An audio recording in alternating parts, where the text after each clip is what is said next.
3 lighthouse keepers vanished from a locked island, leaving behind a stopped clock and a single raincoat. One of them had walked out into a storm without it. That is the only concrete trace of their departure: a garment left behind, a clock frozen at an unknown hour, and 3 men who were never seen again. This is the Flannan Isles lighthouse mystery, a case that has haunted Scotland's Outer Hebrides for more than a century. The island is Island Moor, a wind-scoured slab of gneiss and peat that rises from the North Atlantic like a clenched fist. And on that island, in December 1900, 3 men simply ceased to exist. Island Moor is the largest of the Flannan Isles, a cluster of rocky outcrops that sit roughly 20 miles west of the Isle of Lewis. There is no natural harbour, no fresh water, no soil for crops, just seabirds, salt spray, and a lighthouse that was built to warn ships away from the treacherous reefs. The Northern Lighthouse Board commissioned the structure in the late 1890s. Designed by David Allen Stevenson and built by George Lawson of Rutherglen, the lighthouse took 4 years to complete, from 1895 to 1899. The construction cost nearly £1,700, a sum that today would exceed £200,000. Every brick, every beam, every barrel of oil had to be hauled up a 45-meter cliff face from supply ships that rolled in the Atlantic swell. A railway was laid across the island to move cargo, with a hand-operated switch that the keepers nicknamed Clapham Junction. The lantern was first lit on 7 December 1899. It burned paraffin oil, 20 barrels a year, and its beam could reach 17 nautical miles across the sea. The lighthouse was staffed by 3 keepers at a time, with a 4th man on shore leave. In December 1900, the 3 men stationed on Island Moor were James Duckett, Thomas Marshall, and Donald MacArthur. Duckett was the principal keeper, a veteran of the service with a wife and 4 children waiting for him on Lewis. Marshall was his assistant, a steady hand. MacArthur was a temporary replacement, filling in for the regular 3rd keeper who was on leave. MacArthur also had a wife and 2 children. They were ordinary men doing an isolated, dangerous job in one of the most unforgiving places in the British Isles. Their only link to the outside world was the supply ship that called every few weeks, unless the weather turned, and then they were completely cut off. On the evening of 15 December 1900, a steamship called the Arctur passed through the Flannan Isles on its voyage from Philadelphia to Leith. The night was clear, but the crew noticed something wrong. The lighthouse was dark. No beams swept across the water. The Arctur's captain made a note and continued on his course. 3 days later, on 18th of December, the ship docked at Leith and reported the anomaly to the Northern Lighthouse Board. The message traveled slowly. The relief vessel, a ship named Hesperus, was scheduled to depart from Brest on the Isle of Lewis on 20th of December, but gales pinned her to the harbour. The sea refused to let her go. For 6 days the storm raged, and for 6 days no one could reach Island Moor. When the Hesperus finally set out on the morning of 26th December, the weather had calmed, but the sky was still grey. She reached the island at noon. What the crew saw from the deck was wrong. The flagpole on the landing was empty, no flag flying. The usual supply boxes that should have been stacked on the jetty were absent. No one stood on the rocks to wave them in. The ship's captain, Jim Harvey, blew the steam whistle. Nothing. He fired a flare. No response. The silence was absolute. Joseph Moore, the relief keeper who was to take over the shift, went ashore alone. He climbed the stone steps from the east landing, the side that faces the mainland, and found the outer gate closed. The main door was also closed. He opened it and stepped inside. The kitchen was neat. The utensils had been washed and put away. But the beds were unmade, the sheets rumpled as if the men had just risen. The clock on the mantel had stopped. The lamp in the tower had been cleaned and refilled with oil, ready to be lit. Then Moore noticed the raincoat, 1 set of oilskins hanging on its peg. 2 men had left the lighthouse with their waterproof gear. 1 man had left without his. Moore returned to the ship with his report. Captain Harvey sent a telegram that same day. "A dreadful accident has happened at the Flannans. The 3 keepers have disappeared. The clock was stopped about a week ago." Moore and 3 volunteer sailors stayed behind to man the light. The Hesperus turned back to Lewis to break the news. Robert Muirhead, the superintendent of the Northern Lighthouse Board, arrived on Island Moor 3 days later, on 29th of December. He had personally hired all 3 missing men. He conducted a meticulous inspection. The east landing, sheltered from the prevailing wind, was intact. The west landing was not. There, the storm had left a scar. A storage box at a height of 33 meters, 108 feet above sea level, had been smashed. An iron railing was bent and twisted. The railway track had been torn loose from its concrete bed. A boulder weighing more than a ton had been shifted from its resting place, and on the cliff above, at an elevation of more than 60 meters, a strip of turf had been ripped away, reaching 10 meters back from the edge. The force that had done this was not just wind. It was the sea, a wave, or a series of waves, that had climbed the cliff and clawed at the earth. Muirhead reconstructed the events. He believed that Ducat and Marshall had gone down to the west landing to secure the storage box during the storm. MacArthur, seeing that the lighthouse would be left unattended, a violation of the strict rules, had run after them in his shirt sleeves, forgetting his raincoat in his haste. All 3 had been swept into the sea by a freak wave.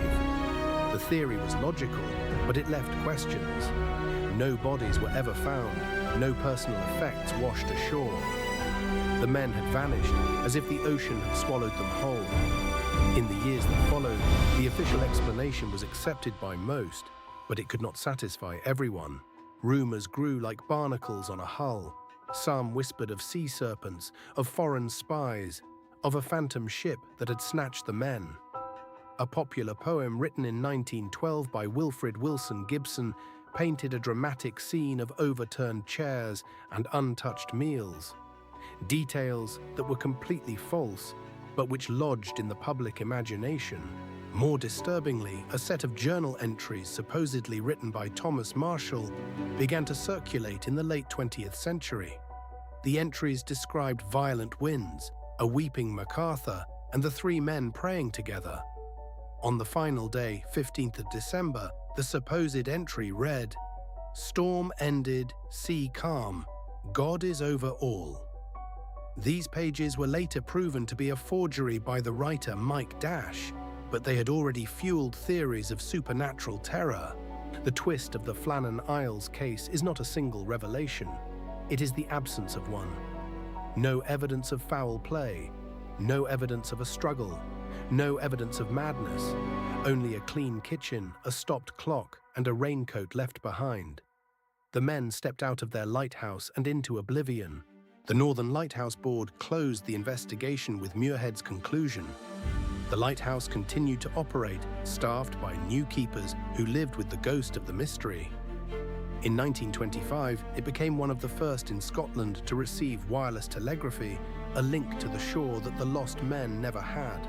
In the 1960s, the railway was replaced by a 3-wheeled vehicle called a Gnat, powered by a 400cc engine.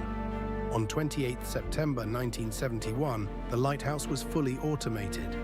A concrete helipad was built, and the keepers were withdrawn. The station on shore at Briescleet was later converted into apartments.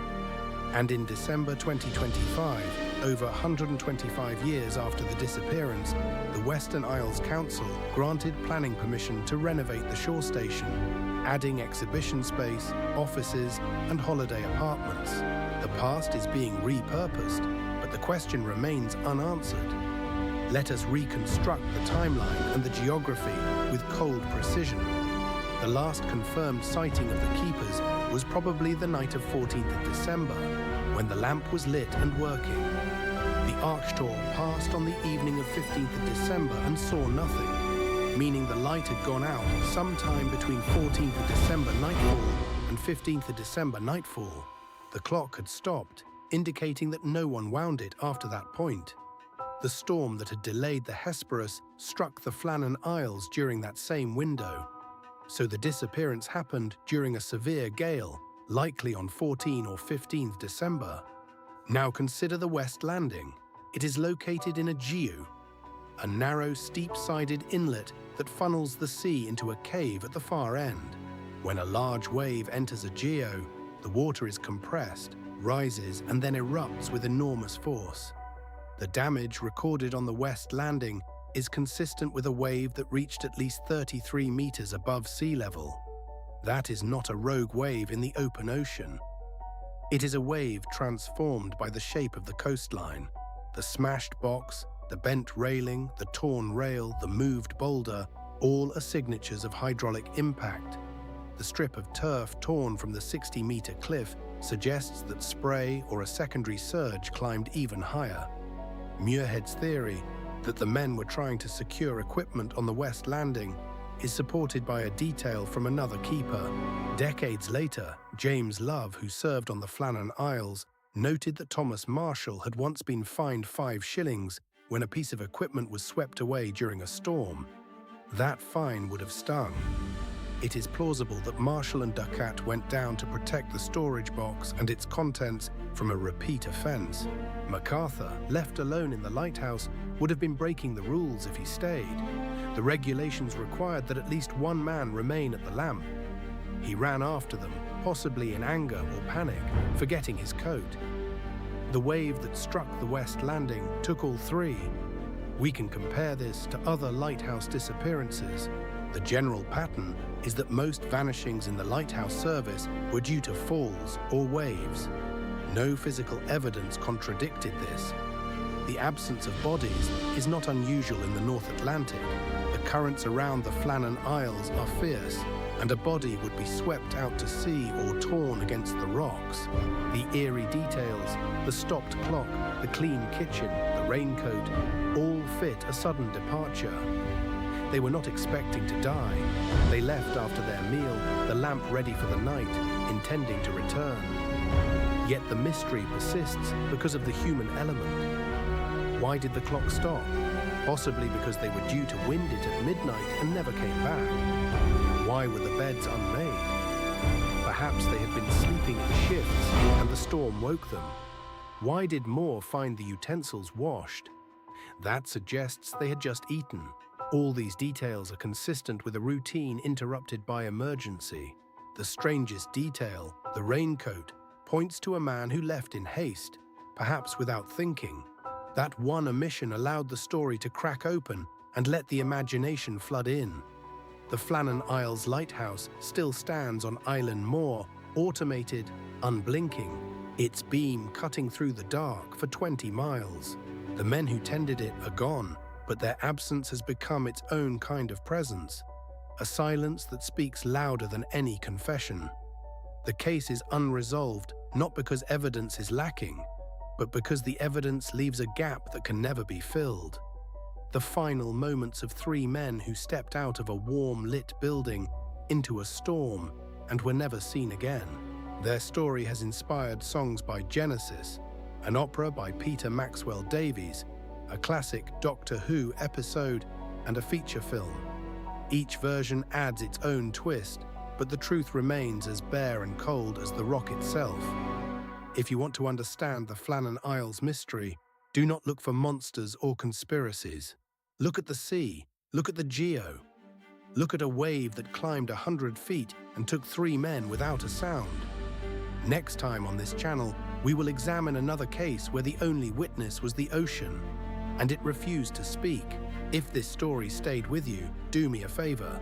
Subscribe and turn on the notification bell so you never miss a new mystery. Leave a like if it gave you chills, and tell me down in the comments what you believe really happened. I'll see you in the next one.